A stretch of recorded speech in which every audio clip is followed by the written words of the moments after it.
இன்றே டவுன்லோட் செய்து உங்கள் ஃபேவரட் ஷோக்களை என்ஜாய் பண்ணுங்க. என்ன இருந்தாலும் பெத்து வளர்த்த அம்மாவோட ஆசீர்வாதம் உங்களுக்கும் உங்க மாப்பிள்ளைக்கும் கண்டிப்பா கிடைக்கணும். அந்த ஆசீர்வாதம் தான் காலத்துக்கும் உங்களை நல்லா வாழ வைக்கும். அவங்க பையன் வாழ்க்கையில முதலா ஒரு சுப காரியம் நடக்கிறப்போ அம்மா இல்லாம நடக்கிறது சரியா இருக்காதுக்கா. அது மட்டும் இல்லக்கா, அவங்க மன வருத்தத்தோட உங்க வாழ்க்கையை நீங்க ஆரம்பிக்க கூடாது. அது எல்லாத்தையும் பாதிக்கும். நான் ஏதாவது அதிக பிரசங்கித்தனமா பேசியிருந்தா என்ன மன்னிச்சிருங்கக்கா. என் மனசுல பட்டதை நான் சொன்னேன், அவ்வளவுதான்க்கா.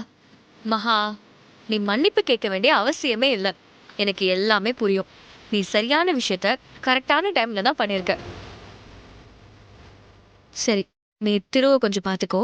நடந்த பிரச்சனையில அவன் கொஞ்சம் டிஸ்டர்ப்டா இருப்பான். சரிக்கா, நான் பாத்துக்கிறேன்.